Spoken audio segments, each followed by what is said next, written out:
behind the scenes people. What have you really learned that you would pass on, saying, don't, at least do this? One advice. Well, you've not got to be afraid to voice your opinion as to how you feel.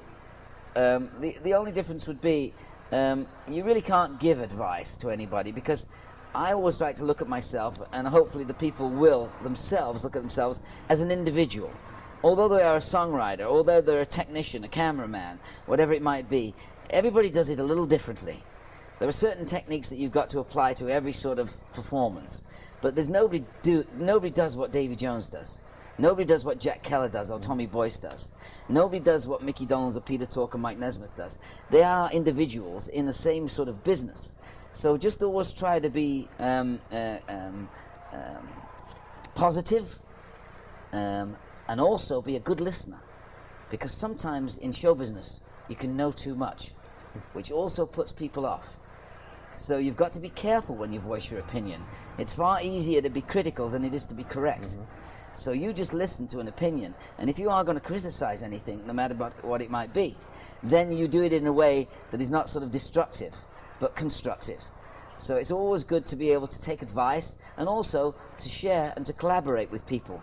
And you can be a songwriter who writes on his own, but once you start collaborating and writing with other people, it brings a different element into your life and into your songs.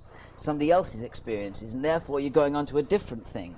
Whereas as an individual, having your own experiences and then relating them through your music or through your art form or whatever it might be, it's a different thing. So to collaborate is something very special to me. Someone told me the best advice is to get a good lawyer.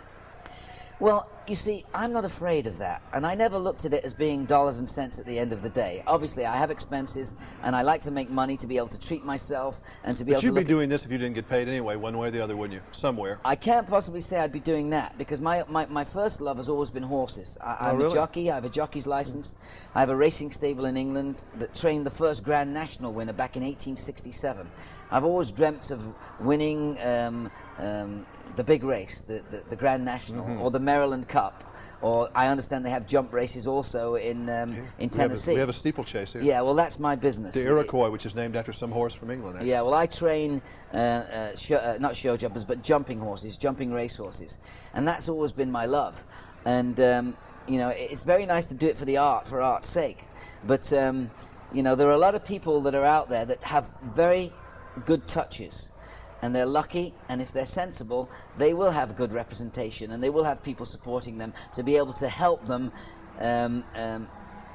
follow through, help them save a little bit. My advice financially would be spend a third, save a third, and invest a third.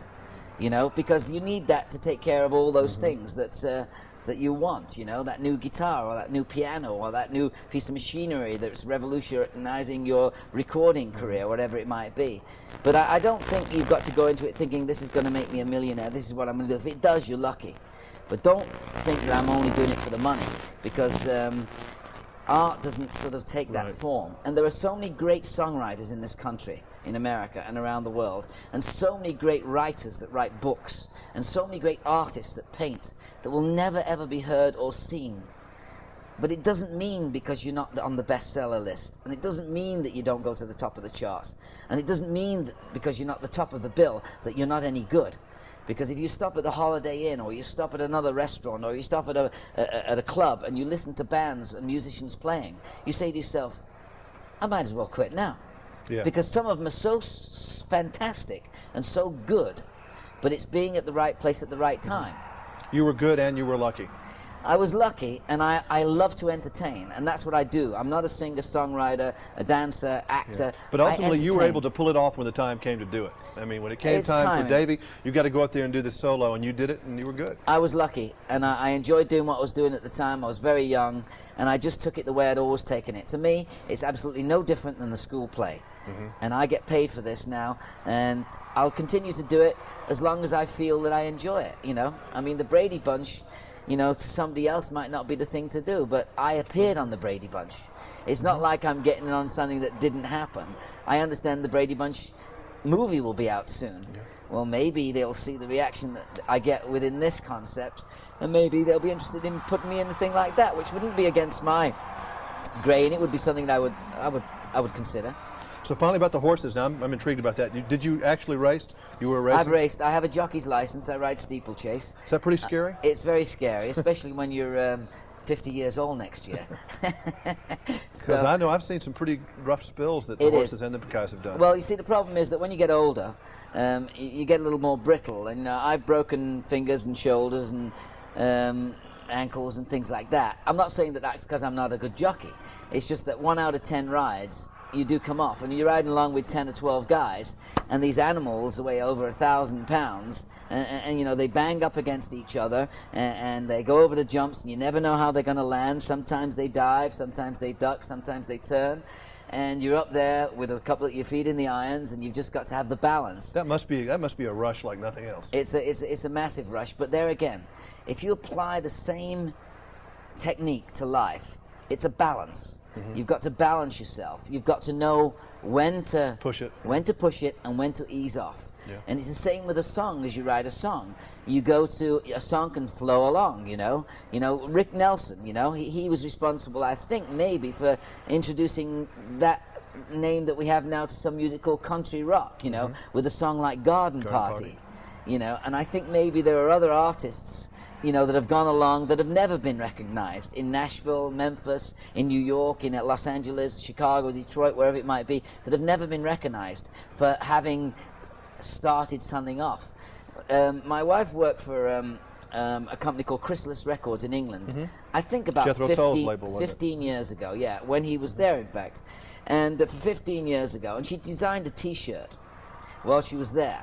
And this T-shirt was just a T-shirt, but it looked like a tuxedo.